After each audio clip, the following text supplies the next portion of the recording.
All right, Tiger fans, who is our best midfield mix for 2025? It's the hot question that we've been asked from Jaden, and it's a really good one. It's an absolute head scratcher. Who will be our best midfield mix for 2025? Because God knows it wasn't a strong point for us this year.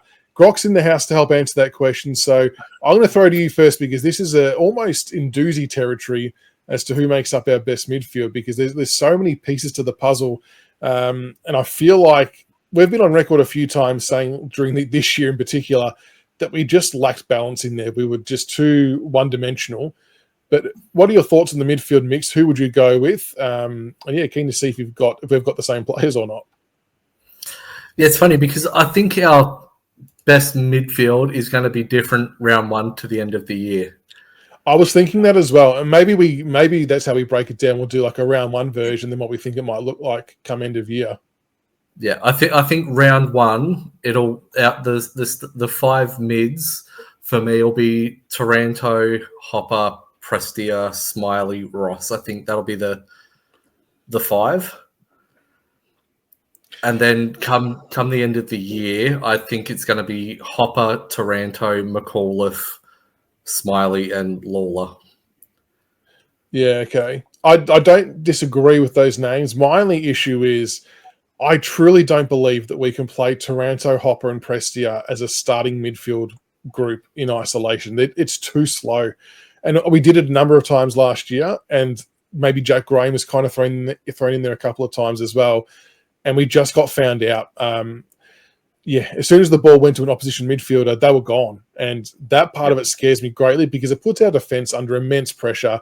And then we also kind of then don't have that two-way running capability. I know Dion's very good at getting across the ground, but just not at speed. Like he gets to contest from a ball-up perspective, but not back to help out defence or to block up holes and things like that. So the only other names that I've got written down, so I've got a couple of different combinations.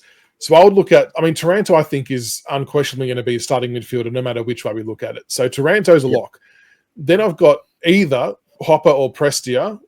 And then the third spot, I would love to see Maurice Rioli Jr. have a crack in there. And I know I might be reaching for the stars a little bit here, but I just think we just need some raw pace and explosiveness in there, whether it's for him going out of the centre with the ball himself or more importantly, shutting down opposition players who may run out with it themselves. I just think having someone in there with a bit of toe could be the way to go. And he's done it at VFL level, so it's not like it's completely foreign to him.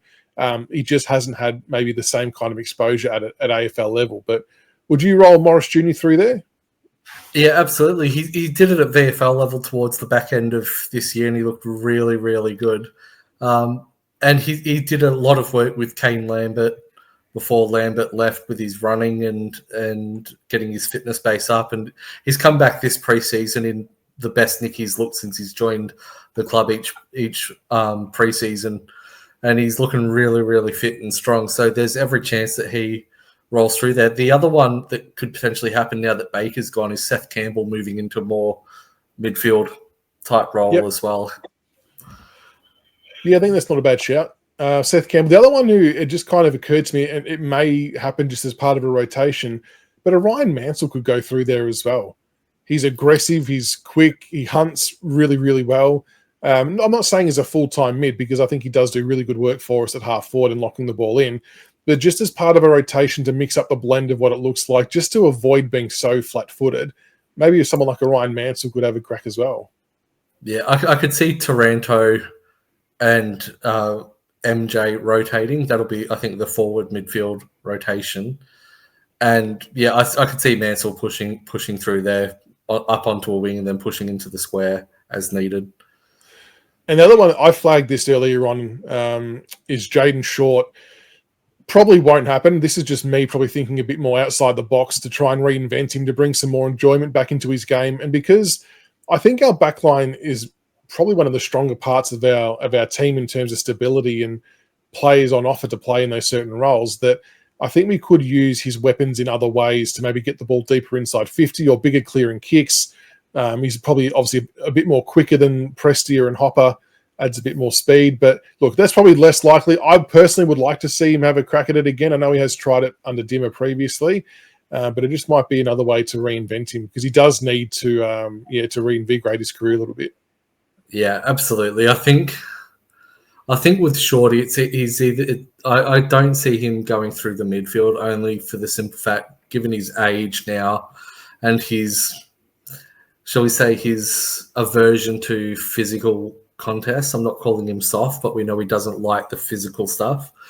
I don't think that's his go. The one that I was just looking through our list and struck me as the forgotten man is Steely Green. I think with his, okay. I think he could really be a sort of like that X Factor type hard nuggety little forward. We know he can be a bit of a pest, and he loves cracking. So yeah, I'd chuck him in there for a couple of games and see what he could do. Don't mind it. And like alarmingly, it feels like we're pretty bare in the cupboard for this spot. Obviously, losing Baker, losing Graham. Rioli probably didn't play too much in there, I suppose. But then we lost Koch the year before as well. It feels very light on, and it just. And this isn't a slight on Taranto is probably the most talented out of the lot in there, but there's just doesn't have that spark or superstar aura about it with the players we've got in there, which is a little bit concerning because we've been so used to it with Dusty and Koch and players like that. But then that's where I suppose, to your point, when you look at the back half of the year, you've got your Smileys who could potentially do that, your Lawler, players like that who will hopefully come through and take that mantle. The biggest thing for me, though, is it doesn't matter what midfield we put in. The biggest thing we need to be working on is that defensive transition, shutting the opposition, like clogging them from the front face of the contest. They got through it way too easily and we were exposed. And that's where I think we've missed. I think that's where we've missed Koch more than I think people realise, because he always set up in that role on our defensive side of the contest and didn't allow them to break through the centre. He was always that sort of stopgap keeper to force the ball back into another contest. So I think we need to revert back to that. And Blake Caracella coming back as our as our midfield coordinator and stoppage and transition, I think that's going to make a massive difference as well.